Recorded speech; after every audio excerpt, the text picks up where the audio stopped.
I am Sonam Pundir, a medical intern from 2020 batch. Today I am going to present a female case of folliculitis. इनकी as थी 35 years, housewife है।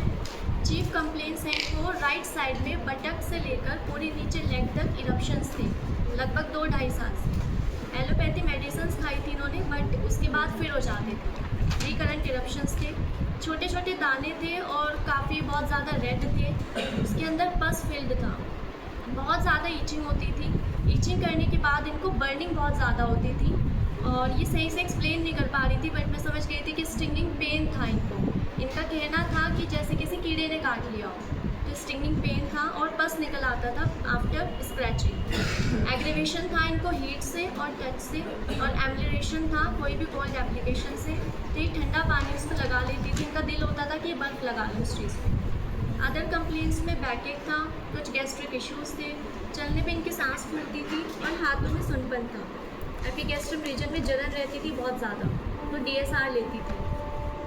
Physical generals में thermal hot, appetite decrease थी, thirst बिल्कुल diminish थी, ज़बरदस्ती पानी पीती थी, stool normal, urine normal, sometimes burning जब गर्म चीज़ें खा लेती थी। स्लीप डिस्टर्ब थी because of itching, dreams not specific. Aversion था इनको पालक खाने से सीने में जलन रहती थी। पास्ट हिस्ट्री में टाइफाइड हुआ था 3 साल पहले, तब हॉस्पिटलाइज भी इनको होना पड़ा था। फैमिली हिस्ट्री में इनके फादर की साइड से सब कुछ नॉर्मल था, मदर की साइड से इनके नानी को टीबी रही है। गायनी ऑप्स में मीनार के इनको 14 ईयर्स में आए थे। Cycle 27 days, duration 2 days, flow इनका नॉर्मल था। ऑफ सिस्टर में इनके पास एक बेटा है, एक बेटी है और दोनों नॉर्मल डिलीवरी है, कोई अबॉर्शन नहीं है। पर्सनल हिस्ट्री में इनकी कोई एडिक्शन नहीं है और डाइट इनकी वेजिटेरियन। तो मियास्मेटिक डायग्नोसिस बनी थी साइकोटिक, बिकॉज ब्लीडिंग वहाँ से पस निकल रहा है, डिस्ट्रक्शन हो रहा है, तो साइकोटिक मियाज में। मेंटल्स जब इनका जाना तो इन्होंने बताया कि इनकी जॉइंट फैमिली है, तो इनकी ये घर की बड़ी बहू है और जो इनकी देवरानी है, जब से देवरानी आई है तो इनकी जो मदर इन लॉ है वो इनकी देवरानी को ज़्यादा प्रेफरेंस देती है और इनको नहीं देती, इनको पूछती भी नहीं है। तो इनको देवरानी से बहुत ज़्यादा चिढ़ मचने लगी है और बहुत ज़्यादा जेलसी फील करती है। अंदर ही अंदर बातों को रखती है, अंदर ही अंदर चिढ़ती रहती है, इरिटेट होती रहती है, सोचती भी है कि हस्बैंड को बताएं, लेकिन नहीं बता पाती कि घर में कलेश हो जाएगा, शायद मैं ही ज़्यादा सोचती हूँ। उसके बाद मैंने खुद ऑब्जर्व किया, जब मैं केस टेकिंग कर रही थी तो कॉन्टिन्यूसली इनके पैर हिल रहे थे, कभी इधर उधर देख रही थी, मैं इनसे क्वेश्चनिंग कर रही हूँ तो कभी इधर उधर देख रही है, कभी कुछ भी कर रही है, कभी पर्स को छेड़ रही है, कभी फ़ोन को छेड़ रही है। तो बहुत ही ज़्यादा रेस्टलेस थी, एंग्जियस थे काफ़ी। क्लिनिकल डायग्नोसिस बनती है फॉलिकुलाइटिस, ICD-10 L73.9। ये पूरी कंप्लीट पिक्चर आ रही थी एपिस मेलिफिका की, विदाउट एनी रुब्रिक।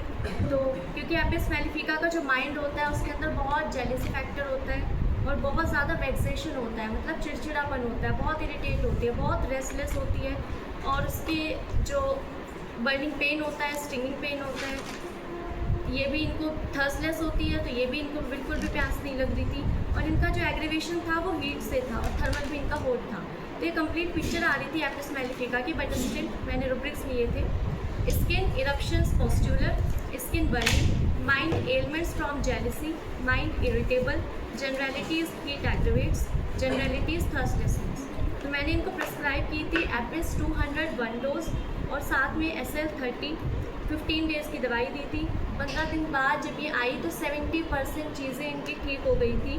बैकेक वगैरह थोड़ा था अभी उनको, बट उनकी वो जो स्किन वाली इशू था वो काफ़ी हद तक ठीक हो गया था। उसके बाद मैंने फिर इनको SL पे रखा, फिर वापस 15 दिन बाद बुलाया तो ऑलमोस्ट इनका 95% स्किन बिल्कुल क्लियर हो गई थी, बट इन्होंने वीडियो बनाने से मना कर दिया। चलो।